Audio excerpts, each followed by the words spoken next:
Ya, kita mulai kuliah ke-8 ya, kurva indifferent dan garis anggaran ya. Jadi ini agak berbeda dengan perkuliahan sebelumnya ya. Kalau kuliah sebelumnya dia bicara pada supply dan demand, ujung-ujungnya adalah keseimbangan pasar. Kalau ini kita bicara tentang kurva indifferent. Apa sih itu indifferent? Itu kurva kepuasan ya, kepuasan terhadap sesuatu yang kita konsumsi. Dan garis anggaran, apa maksudnya garis anggaran? Maksudnya adalah kita punya dana berapa sih ya untuk membeli apa yang kita konsumsi. Dan ini menjadi sesuatu yang akan sering kita hadapi. Ya, kita dihadapkan pada pilihan-pilihan ya. Kalau Anda punya uang 5.000, ya Anda harus beli apa? Beli goreng tempe 5 atau beli risol dapat 2 gitu ya. Jadi ada kepuasan. Mana yang membuat Anda puas? Ya, jadi Anda harus memilih karena adanya keterbatasan anggaran. Ya, kita lihat di sini ya. Jadi nanti Anda akan dihadapkan pada kurva seperti ini. Ya, kurva seperti ini Anda harus kerjakan, Anda harus selesaikan bagaimana membuat kurvanya. Nah, ya Anda harus paham ya. Jadi memang makanya saya nunggu Anda, karena kalau ketinggalan sekali saja di awal ya, bagaimana menentukan ini ya sudah selesai itu, nggak akan ini, kecuali Anda benar-benar membacanya berulang-ulang ya. Kita lihat di sini ya, tujuan pembelajarannya adalah Anda mampu memahami kurva indifferent curve yang disingkat dengan IC ya. Yang kedua, mampu memahami garis anggaran atau budget line yang disingkat dengan BL ya. Nah, yang ketiga, Anda harus mampu menghitung titik keseimbangan budget line, ya BL dan indifferent curve. Jadi Anda mencari titik keseimbangannya untuk budget line dan indifferent curve, ya. Nah, kita mulai dengan kuliah pertama, ya. Anda harus bisa memahami kurva indifferent curve, ya. Atau kurva kepuasan. Apa definisinya indifferent curve? Ya, definisinya ini, kurva yang menunjukkan berbagai kombinasi dua macam barang yang dapat memberikan tingkat kepuasan yang sama. Karena bentuknya dua dimensi, ya berarti X dengan sumbu X dengan sumbu Y, maka kombinasinya kita pada dua macam barang, ya barang X atau barang Y. Tadi kita punya lebih puas mana, kita beli sarapannya itu tempe 5 potong, ya tempe goreng 5 potong atau 2 risol misalnya seperti itu. Ya, Anda dihadapkan pada kepuasan yang mana? Nah, kepuasan ini memberikan Anda kepuasan yang sama, namun jumlahnya yang berbeda. Ya tadi kan, 5 potong goreng tempe itu 5. Risol cuma dapat 2. Kedua-duanya dapat memberikan Anda kepuasan. Ya kan? Nah, tapi kan Anda harus menunjukkan kombinasi mana yang memberikan Anda kepuasan yang paling tinggi. Gitu ya. Apakah kombinasinya dengan uang tadi 5.000, oh ternyata dapat 3 tempe, 1 risol misalnya, seperti itu. Atau bagaimana? Ya, jadi nanti Anda harus menentukan tingkat kepuasan di mana, ya. Kita lihat di sini, ya. Contoh yang paling mudah saat berbuka puasa, ya. Ada makanan yang sudah dibungkus masing-masing dengan pilihan. Pertama, buka dengan 3 gorengan dan 1 bungkus kecil kolak, gitu ya. Berbukanya, ya, atau berbuka dengan 2 bungkus kecil kolak dengan 1 gorengan. Ya, dari memberikan kepuasan yang mana? Ya, karena pasti kepuasannya berbeda. Ya. Nah, Anda dihadapkan pada masalah kepuasan dan ukuran perut setelah berbuka. Biasanya Anda kalau mau berbuka itu lagi puasa itu ya, semuanya pengen dimakan. Ya kan? Bila perlu nih saya pilih dua-duanya nih. Karena semuanya pengen dimakan. Tapi pas sudah dimakan satu, lemes ya. Nggak pengen lagi, udah kenyang. Ya, kenapa? Kepuasan Anda sudah turun. Kenapa? Begitu laparnya Anda melihat makanan saat mau berbuka puasa, ya ingin semuanya dimakan, tapi begitu Anda makan 1 gorengan saja udah lemes. Ya, lemes itu artinya udah nggak nafsu lagi. Kenapa? Kepuasannya langsung turun. Ya, ya seperti itu. Jadi kepuasan itu seperti itu. Jadi sama seperti Anda kalau lagi kelaparan. Ya, kalau kita lagi kelaparan, ya pasti semuanya ingin dimakan kan? Yang lihat apa aja pengen dimakan, itu pasti itu, ya. Nah tapi coba, wah saya lagi kelaparan, pengen makan ini, pengen makan itu, makan 1 bungkus nasi padang. Tadinya pengen misalnya makan nasi padang, makan pizza, makan gorengan, terus makan apa lagi, roti misalnya. Wah, sini semua nanti saya pengen makan nih, saya lapar banget nih. Nah, terus Anda makan nasi Padang 1 bungkus. Kayaknya begitu Anda buka gorengan, roti, pizza, kayaknya udah nggak nafsu tuh. Ya kan? Kenapa? Karena Anda sudah puas perutnya dengan nasi Padang 1 bungkus. Udah nggak nafsu tuh gitu ya. Atau dibalik misalnya, Anda berbuka dulu, Anda lapar banget nih, ya. Anda bukan makan dengan nasi Padang dulu, tapi dengan gorengan. Nah, berarti gorengan 1, masih pengen nambah. Karena kepuasannya belum kan? Makin nambah dengan roti. Mulai turun tuh, udah mulai turun kepuasannya. Nah, begitu dihadapkan dengan nasi bungkus, enggak nanti aja, masih kenyang. Nah, karena kepuasan Anda sudah turun itu. Ya. Jadi ternyata manusia itu dibatasi oleh kepuasan juga. Ya, dibatasi oleh kepuasan, ya. Ini satu contoh dengan ukuran perut ya. Bisa jadi dengan kepuasan materi misalnya. Ya, ada orang yang cukup dengan motor saja sudah puas dia. Ya, ada yang orang yang dapat 10 mobil nggak puas-puas, ada juga yang kayak gitu. Ya, karena kepuasannya tiap orang tuh masing-masing. Ada yang orang yang puas dengan gaji 1 juta sudah puas dia, suruh kerja lain malas dia. Ada kan? Ya, ada yang seperti itu dengan gaji 1 juta misalnya, ya udah puas dia, suruh kerjaan yang lain, enggak capek gitu. Padahal masih pada waktunya dia, tapi dia sudah puas dengan gaji 1 juta gitu.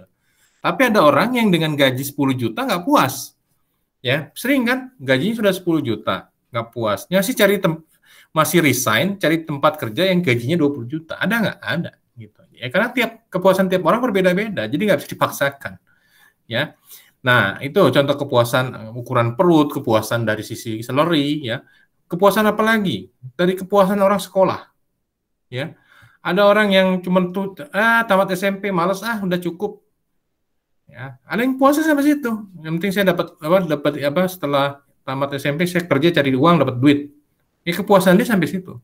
Ada orang yang SMA lah, ada orang yang S1 udah cukup buat saya. Yang penting saya bisa masuk kerja dengan gaji S1. Tapi ada orang yang nggak puas dengan, saya nggak puas, saya harus S3. Ya. Ada yang nggak puas, saya harus profesor. Ada yang nggak puas lagi, ngambil S3 lagi. Ya, Anda sering dengar kan gelarnya banyak banget sih tuh orang gitu ya. Ya kenapa? Dia nggak puas dengan gelarnya. Gitu. Ada banyak. Jadi tiap orang memiliki kepuasan yang berbeda-beda. Ya.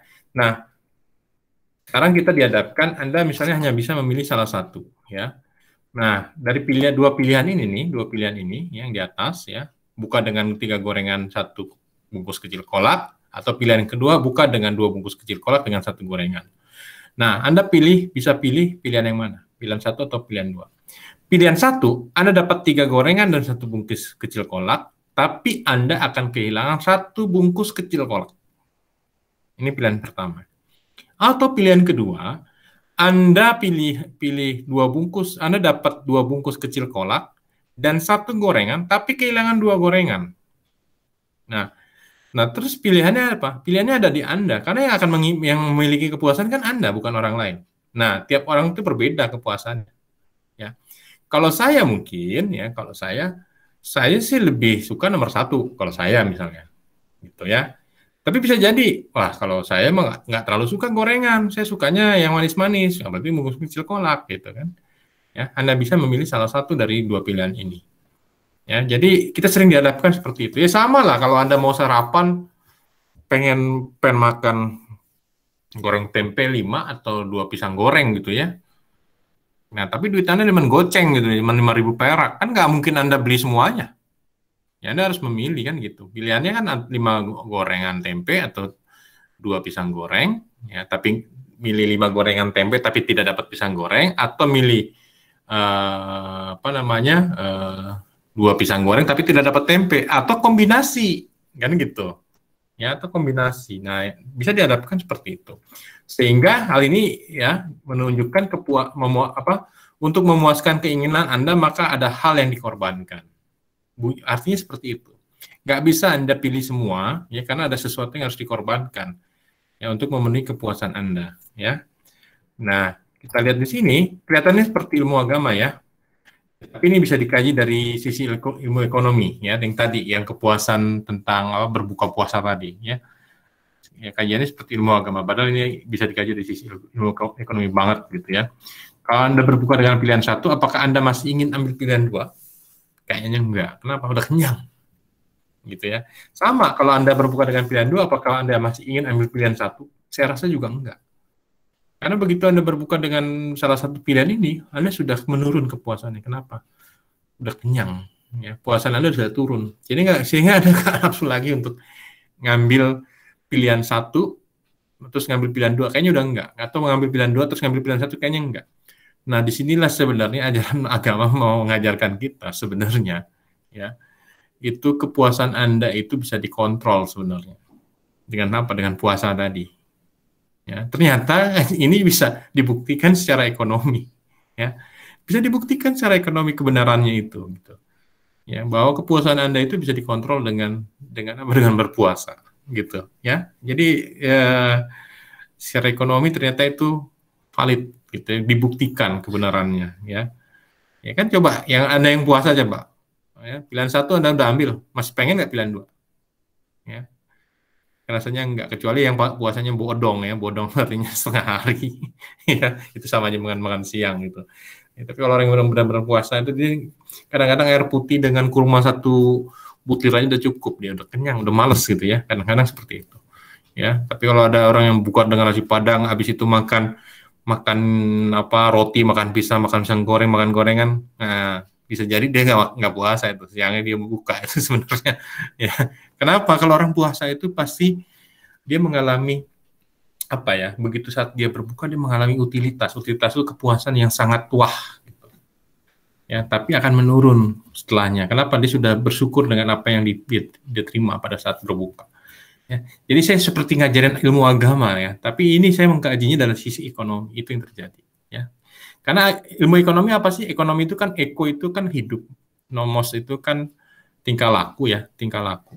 Ya, itu kan kehidupan atau kehidupan manusia ya, nomos itu tingkah laku, perilaku manusia. Berarti ekonomi itu adalah mempelajari perilaku manusia.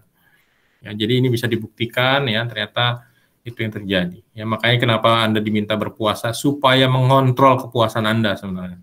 Karena kalau kepuasan manusia itu kan tidak pernah tidak terbatas kan. Ya, tapi dengan itu dididik supaya terbatas gitu ya. Nah, ingat pada saat lapar semua ingin diambil. Ya, ingat itu. Pasti gitu kan.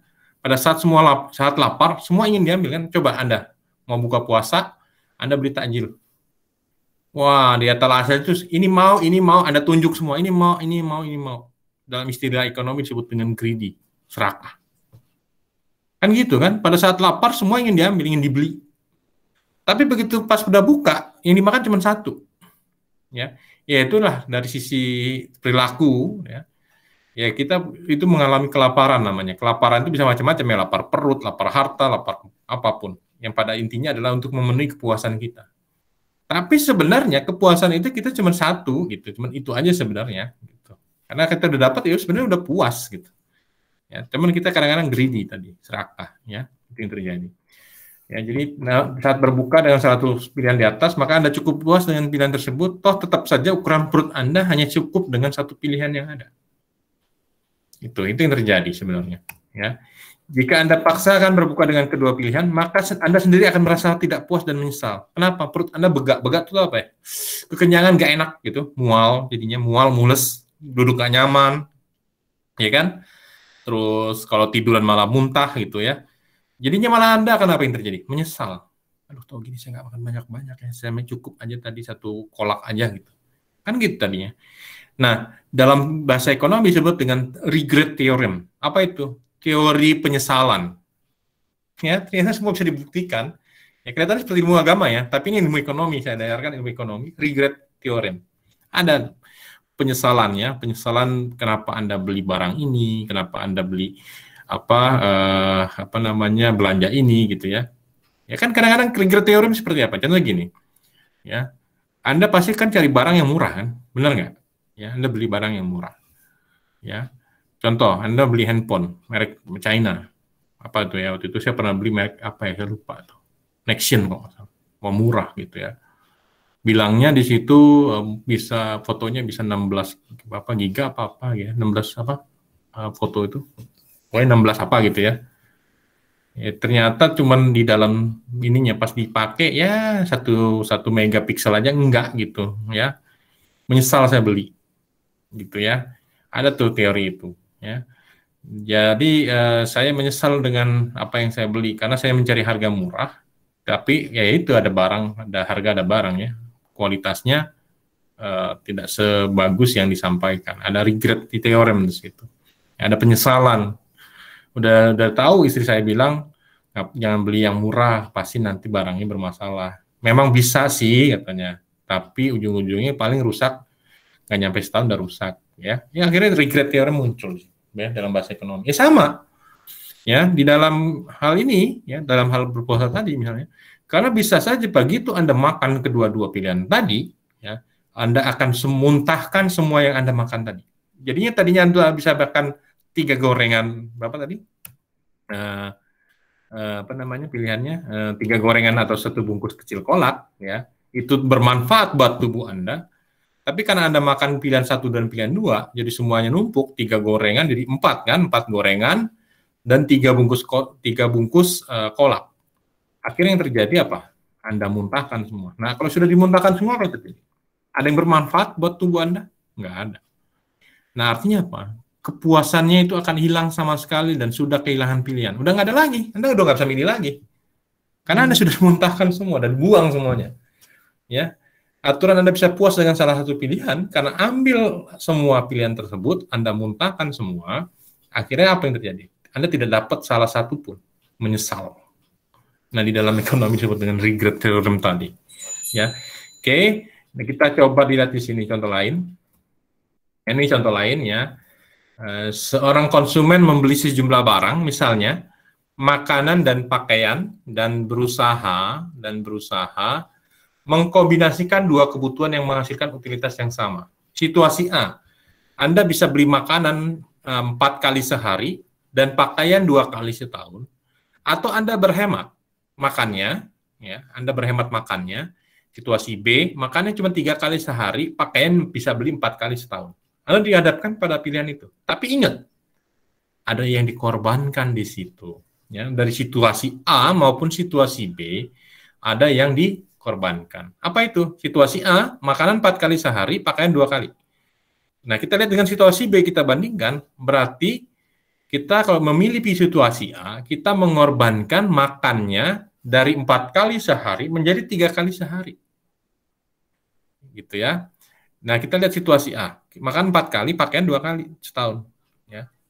Dibandingkan dengan situasi B. Kalau kita memilih suatu situasi B, berarti kita mengorbankan makannya, tapi kita bisa beli baju 4 kali setahun.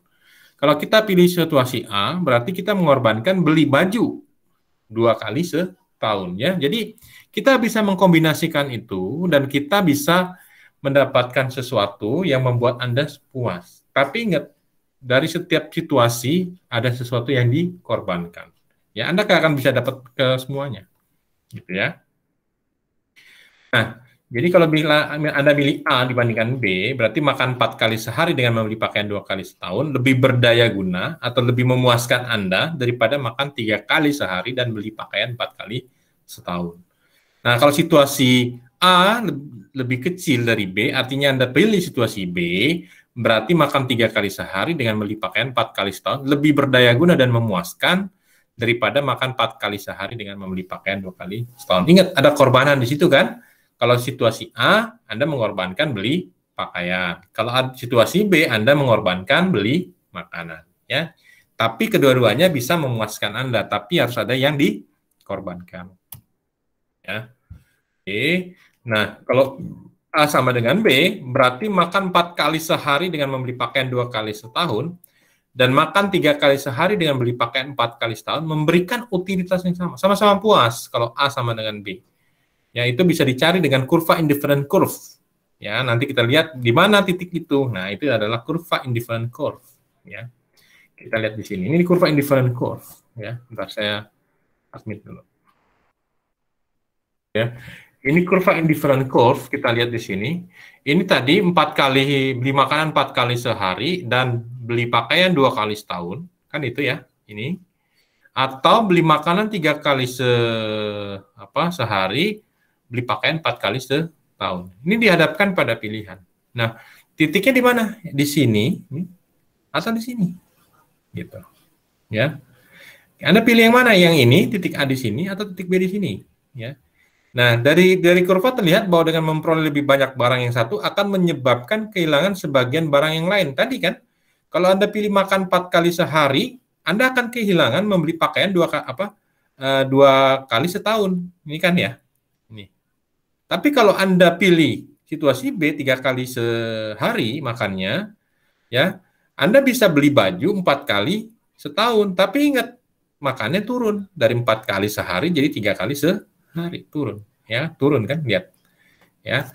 Nah, kita dihadapkan pada hal tersebut. Nah, kombinasi makanan dan pakaian yang memberikan utilitas sama digambarkan sebagai kurva indifferent. Artinya apa?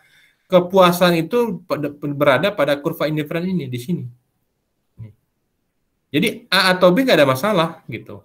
Ya, kedua-duanya memberikan kepuasan kepada saya. Nah, itu disebut dengan kurva indifferent. Nah, kurva indifferent tiap orang ini berbeda. Ya, tidak sama. Ya, bisa di titik A atau di titik B, ya. Macam-macam kurva indifferent, ya. Oke, kita lihat ya. Ciri kurva indifferent turun dari kiri ke atas ke kanan bawah. Hal ini berakibat pada keadaan yang saling meniadakan atau trade off. Yaitu jika konsumen ingin menambah konsumsi atas satu barang, ia harus mengurangi konsumsi atas barang lain. Lihat dari kiri atas ke bawah. Dari kiri atas ke bawah, lihat. Dari 4 ya menjadi 3 pakaiannya. Ya, artinya apa? Jika dia mau meningkatkan satu konsumsi lain, barang lain, ya, sehingga tapi dia harus menurunkan konsumsi barang yang lain juga. Ya, salah satu meningkat sih, gitu ya. Pakaian dari A ke B meningkat jumlah konsumsinya, tapi ingat kan makanannya turun dari sini ke sini, ya, turun. Sehingga ada korbanan tadi, ya. Ada korbanan untuk konsumsinya. Ya, jadi ada konsumen jika dia menambah konsumsi salah satu barang, dia harus mengurangi konsumsi atas barang lain. Ya, cembung ke arah titik asal angka 0 menunjukkan jika konsumen menambah konsumsi 1 unit barang, jumlah barang lain yang dikorbankan semakin kecil. Ya, dalam hal analisis ekonomi disebut dengan MRS, marginal rate substitution. Ya, yaitu tingkat ketika barang X bisa disubstitusi dengan barang Y dengan tingkat utilitas yang tetap. Kita lihat di sini. Kalau semakin ke sini nih, semakin mendekati ini, kurva indifferentnya semakin begini, lihat semakin kecil kan? Ini kan kalau semakin jauh semakin banyak nih perbedaannya. Ini 4, 2. Kalau di sini, ya, di sini misalnya 6, 2 gitu ya. Ininya jadi berapa? Kan gitu ya. Jadi semakin ke sini itu semakin banyak. Tapi kalau semakin di sini kan tidak, semakin sedikit kan? Trade off-nya atau korbanannya. Kalau semakin di sini, ya kan? Coba aja nih lihat. Kalau di sini 2, 1, ya kan? Nah, terus muncul di sini, ya sama 2, 1 gitu ya. Artinya semakin mendekati ke titik 0 kurvanya, semakin semakin begini tuh ke titik 0 ke arah 0 gitu ya. Maka korbanannya semakin kecil gitu. Ya, makin cembung, makin kecil korbanannya. Nah, terus kurva indifferent tidak saling berpotongan. Nggak mungkin kurva indifferent saling berpotongan. Kenapa? Akan menyebabkan kebingungan nanti. Ya, nanti kita coba ada analisis berikutnya. Jika kombinasi barang yang dikonsumsi memiliki kualitas yang semakin banyak, maka akan memberikan utilitas yang semakin tinggi yang ditunjukkan oleh kurva indifferent yang semakin menjauh titik 0 itu tadi. Ya, semakin ke sini ya semakin banyak korbanannya, tapi juga memberikan utilitas yang semakin besar. Karena kenapa? Konsumsi barang kan semakin banyak. Gitu ya. Nah, itu yang terjadi. Ya, jadi seperti itu. Oke, kita sekarang coba ke nomor 3 ya. Kita lihat bukan nomor 3 ya. Contoh ya, tingkat kepuasan konsumen yang sama. Kita lihat di sini ya, kurva indifferent. Ya. Kurva indifferent selama dia dalam satu garis kurva ini, indifferent curve. Ya, selama dia dalam satu garis kurva, itu tingkat kepuasannya itu sama. A dengan B itu kepuasannya sama. Kenapa? Indifferent curve-nya pada garis yang sama. A dengan B. Tapi pada saat ke C, ya itu sudah berbeda. Ya, bergeser ke C itu sudah berbeda. Antara B dengan C itu sudah berbeda, nggak sama. ya. Nah, terus dari C ke D juga sudah berbeda, ya. Makanya saya tulis di sini adalah AB ini IC1, indifferent curve 1, IC2 ini indifferent curve 2, ya. Di titik D ini adalah indifferent curve 3. Kita lihat di situ. Ya, di titik A dengan kombinasi X1, kita lihat nih sini, X1 nih titik A, ini kan X1 titik A dan Y3 gitu ya.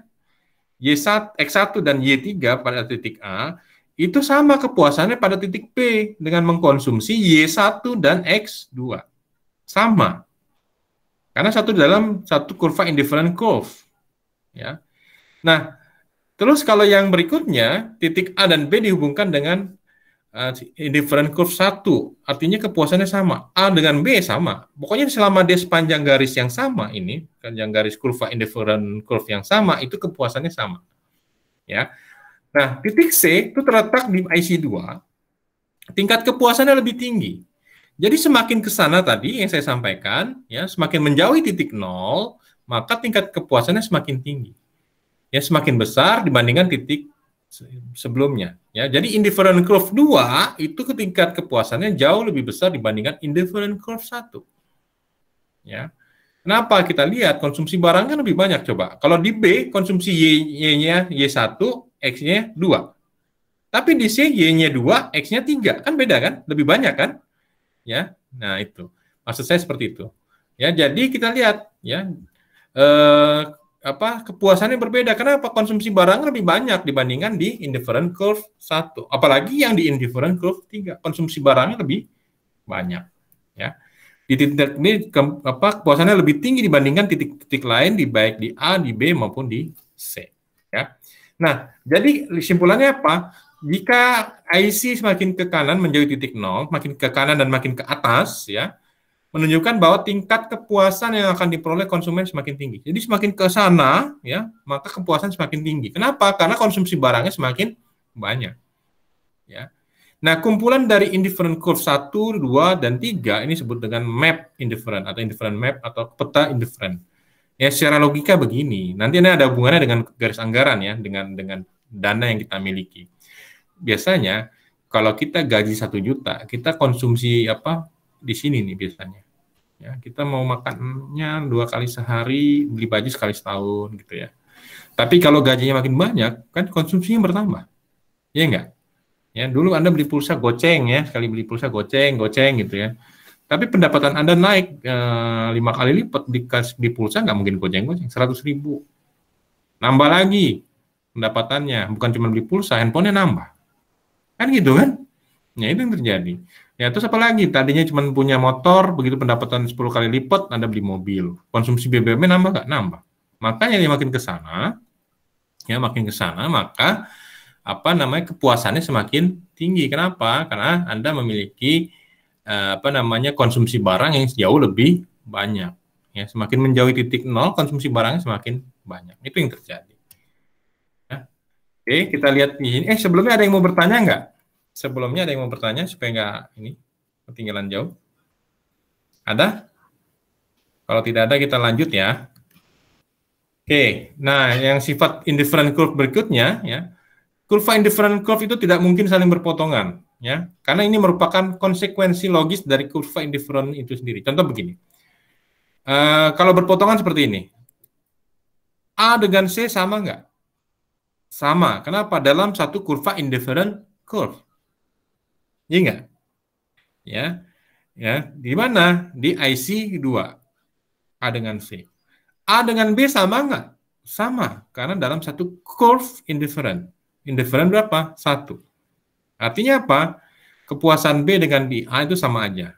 Kepuasan C dengan A sama aja. Tapi pertanyaannya, kan logikanya ya, kalau A sama dengan B, A sama dengan C, logikanya kan harusnya B sama dengan C. Ternyata tidak. Kenapa? Karena ternyata itu menyebabkan perbedaan yang sangat signifikan, tidak sama. Lihat aja konsumsinya. Ya. B dengan C, sama-sama mengkonsumsi X1, tapi Y-nya beda. Di C cuma 2 konsumsi Y-nya, tapi di B konsumsinya adalah 3. Kan gitu. Ya, nggak mungkin sama, kan? Ya, kenapa?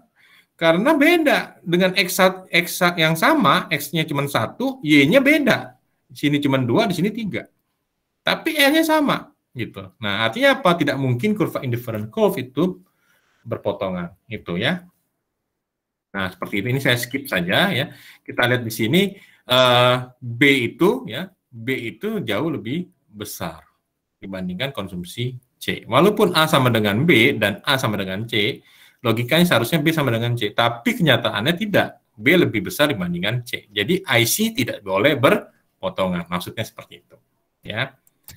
Oke. Terus kemiringan curve indifferent menunjukkan marginal rate of substitution. Ya, tingkat substitusi marginal, ya, di mana barang X dan Y adalah jumlah barang yang dapat dikorbankan atau dikurangi dengan konsumsi untuk mendapatkan tambahan satu unit barang X, di mana konsumen tetap memperoleh tingkat kepuasan yang sama. Ya, jadi kita lihat di sini. Ya. Keterangan dari A ke B, lihat dari A ke B. Ya. A ke B, kita lihat bahwa terjadi penurunan selisih Y. Lihat, dari Y ya, sigma, bukan sigma, apa ya, sigma ya ini ya.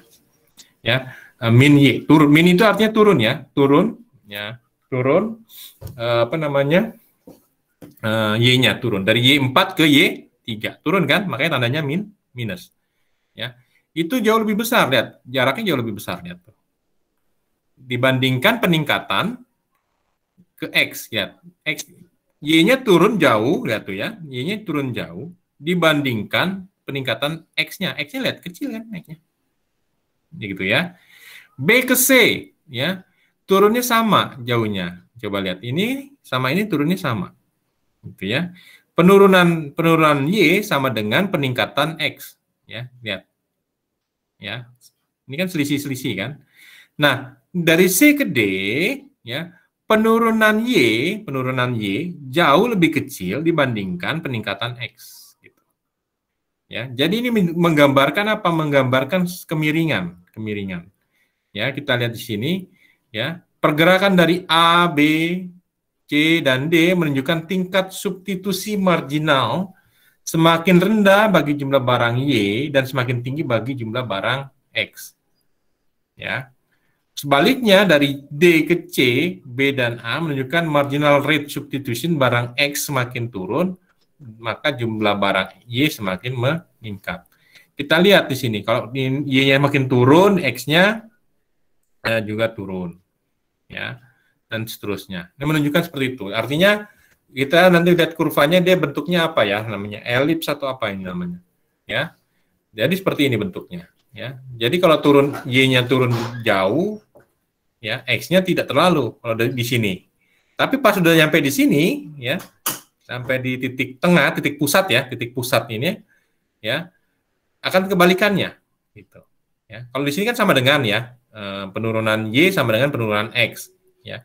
Nah, setelah penurunan Y sama dengan penurunan Y sama dengan penurunan X, itu kebalikannya, gitu. Itu maksudnya, ya. Jadi kalau di sini kelihatan kan, ya, di kurva ini. Oke, nah terus ada lagi namanya perfect substitution, ya, perfect substitution. Jadi kita lihat di sini, ya, maksudnya bagaimana perfect substitution? Kalau hilang satu, digantinya satu. Nah, makanya disebut dengan, dia digambarkan dengan garis lurus seperti ini, ya.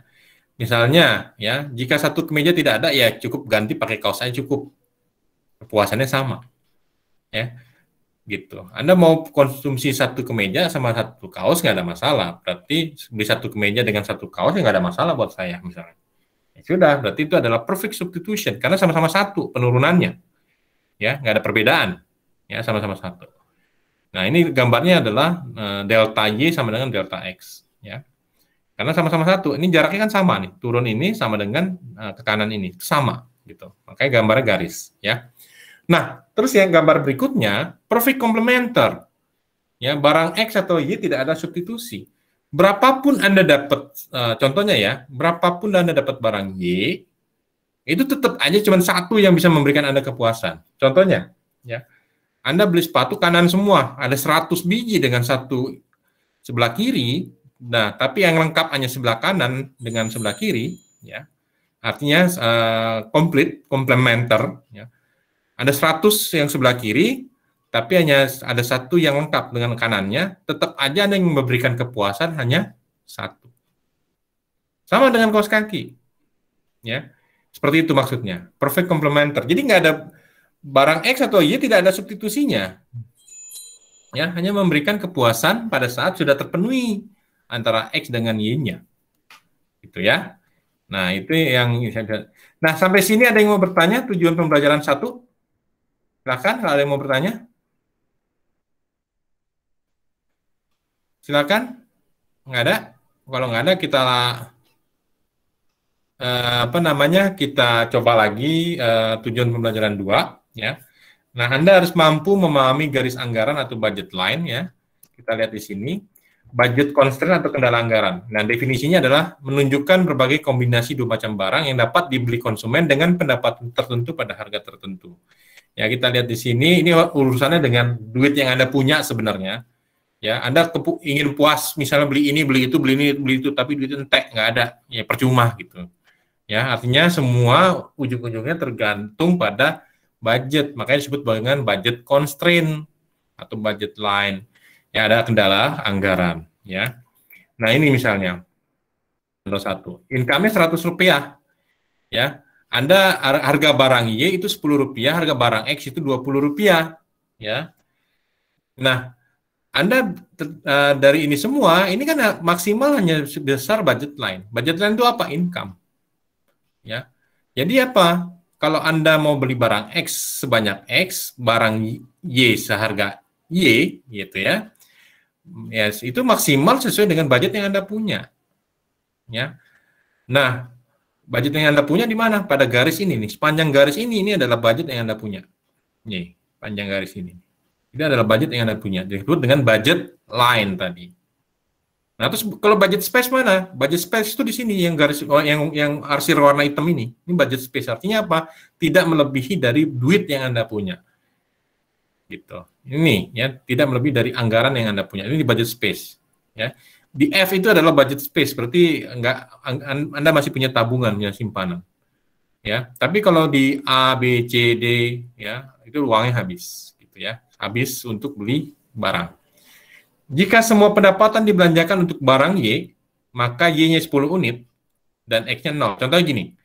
Y-nya berapa? 10. Ya, kita masukin di sini 10.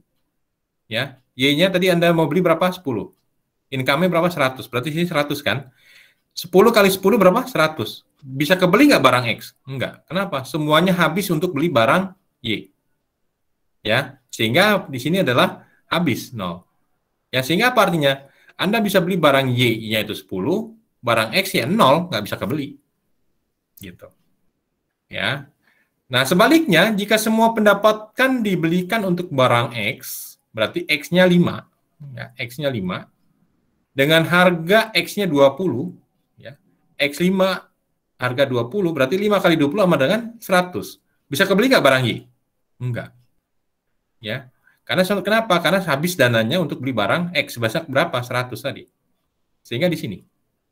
Ya. Nah, di sini, maaf, di sini. Ya, di sini. Nah, di sini habis untuk beli barang X, ya, 5. Ya. Nah, jika titik 10 dan 5, titik 10 dan 5 ini dihubungkan, ditarik garis, ini kan jadi garis.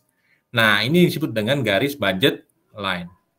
Ini, ditarik jadi garis budget line. Nah, kita udah ketemu garis budget line. Ya, caranya seperti itu. Membuat salah satu konsumsi menjadi 0. Ya.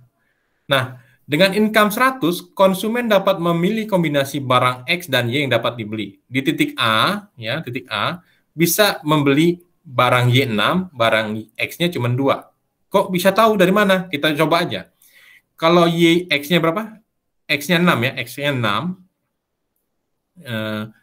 Maaf, ini titik A. Titik A, X-nya 2, ya, X-nya 2.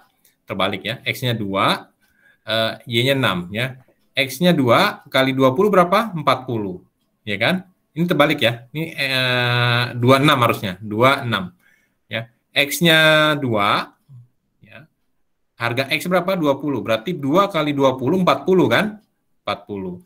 Nah, dilihat 6. 6 kali 10, 60. Habis kan? Habis. Ya. Artinya sama dengan 100. Berarti X-nya 2, Y-nya 6. Ini ganti ya. Saya langsung ganti saja di sini.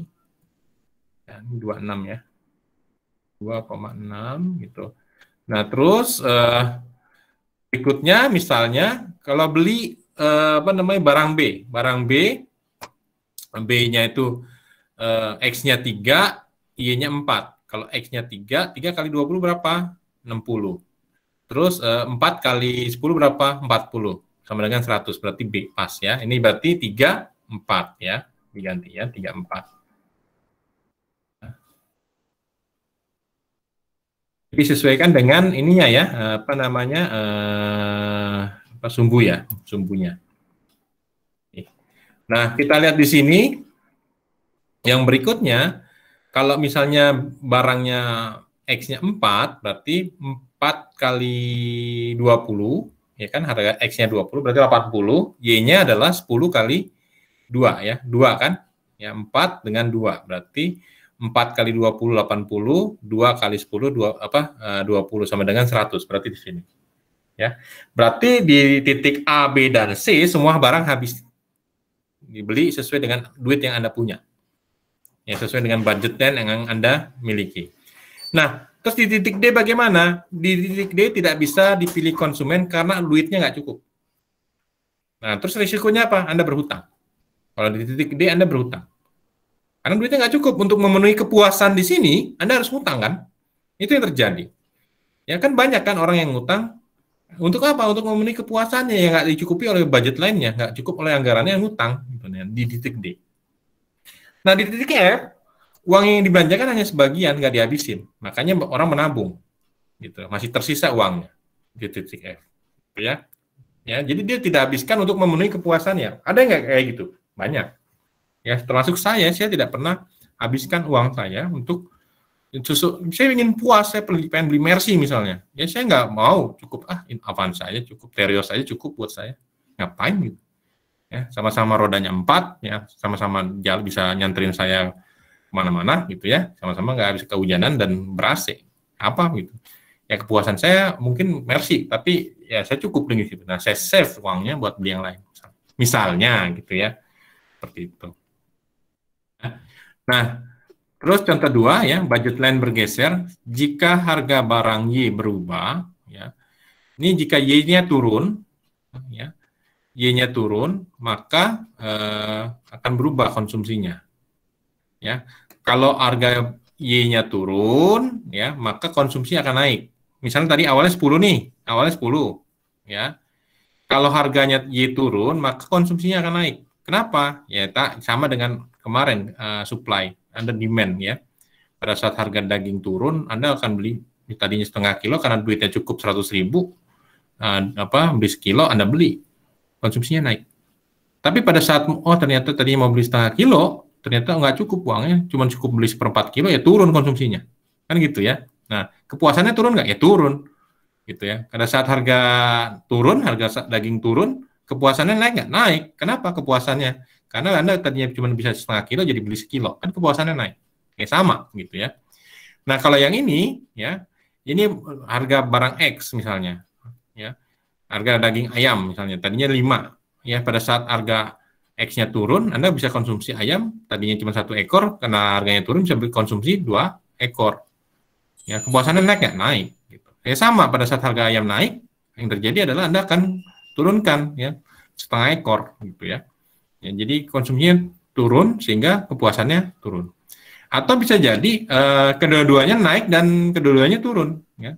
Awalnya di garis putih, karena sama-sama naik, ya, harga daging sapi dengan harga ayam naik misalnya, ya jadinya juga naik gitu ya. Atau kedua-duanya harganya turun sehingga maaf, kalau kesannya harga kedua-duanya turun ya, jadi konsumsinya naik. Tapi kalau kedua-duanya harganya naik, konsumsinya turun. Nah, ini jika income berubah gitu ya. Masih banyak. Nah, terus kita lihat di sini ya, equilibrium ya, konsumen ya, kondisi di mana konsumen telah mencapai tingkat kepuasan maksimum dengan I terbatas. I itu adalah income ya, income terbatas ini misalnya. Ya. Kondisi ini dicapai pada titik singgung antara indifferent curve dan budget line. Jadi kalau misalkan seperti ini ya, ini belum terjadi equilibrium konsumen nih. Nah, yang A dengan B ini, A dengan C ini belum terjadi equilibrium. Kenapa? Karena equilibrium itu terjadi pada saat di puncak di sini, ya di ujung puncaknya ini lingkaran apa ya, nah, ini. D juga belum terjadi nih, ya. Yang terjadi di mana? Terjadi pada saat titik singgung kurva indifferent curve dengan kurva budget line, ya disebut dengan equilibrium konsumen. Itu. Nah, kenapa? Karena berhimpit antara uang yang Anda miliki, itu kepuasannya. Kalau di D ini apa? Ini Anda berhutang. Untuk memenuhi indifferent curve di sini Anda berhutang. Untuk memenuhi apa di sini berarti ada barang yang Anda tidak beli. Gitu ya, maksudnya seperti itu. Ya. Nah, titik A, C dan pada IC berarti tidak atau lebih kecil daripada IC. Ya. Titik A pilihan kombinasi X dan Y yang dapat dipilih konsumen dengan uang yang dibelanjakan. Adalah maksimum karena IC2 bersinggung dijangkau konsumen. Kenapa Anda harus berhutang di sini? Ya. Nah, kita lihat di sini ya. Beberapa bentuk equilibrium ya, lihat karena dia bersentuhan titik indifferent curve dengan titik budget line. Kita lihat kalau dia di sini posisinya berarti Y lebih penting dibandingkan X. Kenapa? Lebih banyak konsumsi X dibandingkan lebih banyak konsumsi Y dibandingkan X, sehingga Y menjadi lebih penting dibandingkan X. Tapi kalau di sini X-nya lebih banyak daripada Y, sehingga konsumsi barang X menjadi lebih penting dibandingkan konsumsi barang Y. Gitu. Ya, jadi nanti kita bisa melihat kurva indifferent curve Anda ada di mana dengan mengetahui budget line yang Anda miliki. Ya. Ini ya Anda harus mampu menghitung ya 3. Ini Anda harus hitung. Ya, Anda bisa lihat sendiri hitung-hitungannya ada di materi ya. Jadi seperti ini Anda lihat di sini tentukan kombinasi jumlah barang X dan Y yang akan dikombinasi jika Anda punya garis anggaran seperti ini, ya. Nah, kurva indifferent memiliki persamaan XY sama dengan A. Ya, kita lihat di sini, Anda harus membuat kurva indifferent dan anggarannya. Jadi saya sampaikan seperti ini matematik solvingnya. Ya, tadi kurva indifferent yang gambar begini tuh, yang gambar di setengah elips tadi itu adalah kurva indifferent. Itu persamaannya XY sama dengan A. Ya. Persamaan garis anggaran atau budget line, 2X tambah 5Y sama dengan 100. Ya, yang garis lurus ini segitiga tadi itu, yang garis lurus itu adalah budget line. Ini persamaannya. Langkah pertama Anda adalah memotongkan garis anggaran dengan persamaan indifferent dengan cara menyelesaikan kedua persamaan secara serentak. Ya, kita lihat di sini persamaan ya. Tadi ini 2X plus 5Y sama dengan 100 ya. Terus 5Y sama dengan Anda bisa bolak-balik ini pindah ruas ya, 5Y 100-nya jadi 100 pindah ke kanan, 2X-nya pindah ke kanan jadi negatif ya. Untuk mencari apa? Hubungan dengan ini nanti ya. Nah, Y sama dengan 20 dikurang 2/5X ya. Ini kan dibagi 5. Jadi Y-nya dibagi 5 adalah Y, 100 bagi 5 adalah 20, 2 dibagi 5 adalah 2/5.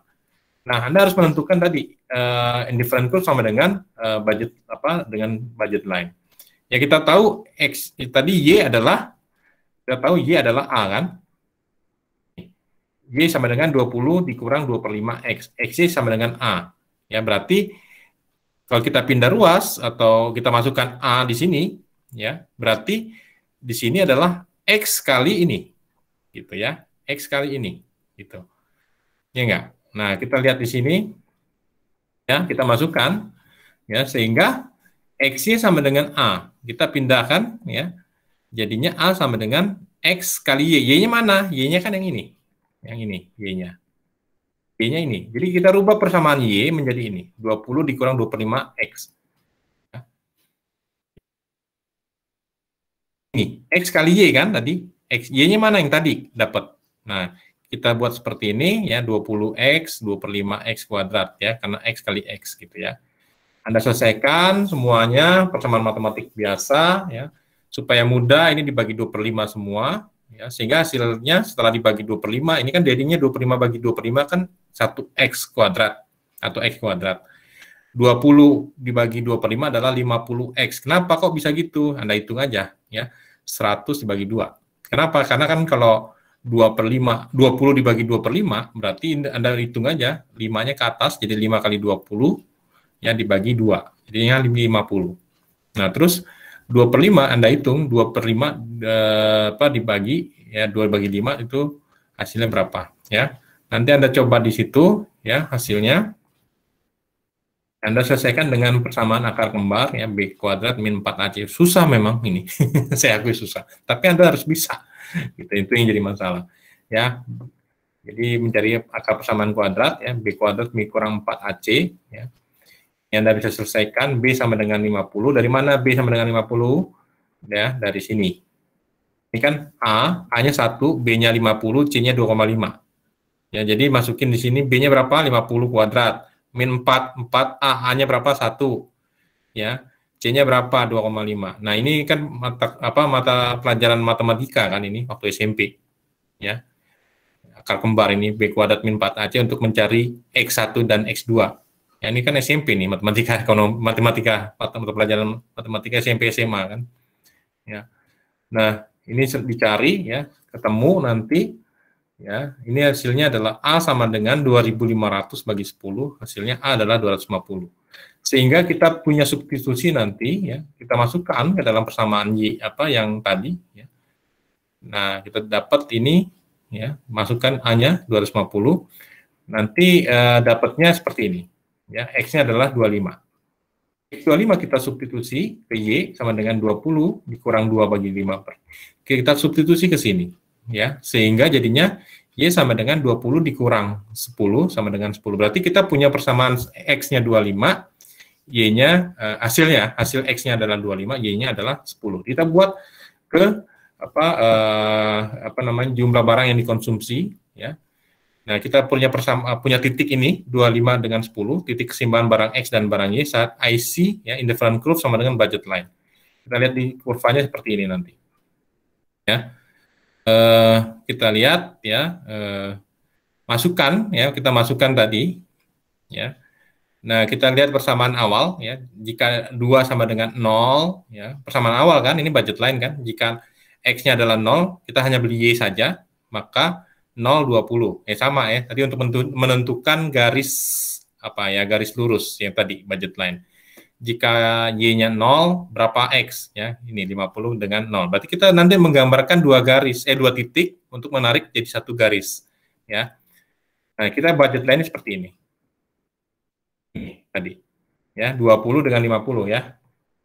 20, ini 50. Tertarik tadi kan ada dua titik itu jadi satu garis. Nah, tadi ada ketemu titik keseimbangannya di mana? Titik keseimbangannya di X-nya 25, Y-nya 10. Dari mana? Dari yang ini, yang persamaan ini. Ya, X-nya 25, Y-nya 10. Gitu ya. Seperti ini. Nah, ketemulah di sini. Ya. Ini adalah titik keseimbangannya.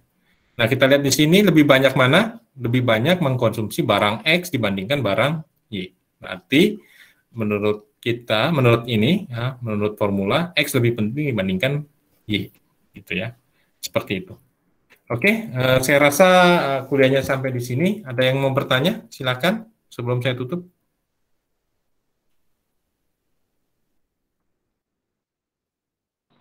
Ada? Cukup, Pak. Cukup pusing ya? Iya, saya bingung, sedikit bingung. Nah, dibaca aja.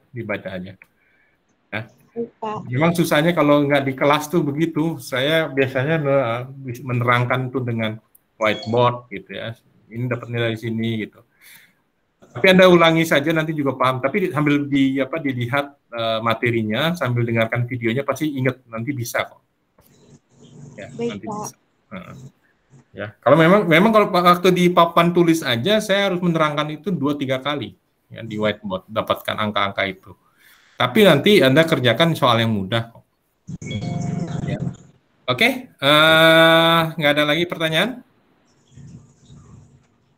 Kalau tidak ada, saya cukupkan kuliahnya sampai di sini. Terima kasih atas perhatiannya. Silakan mengerjakan latihan soal. Saya tutup.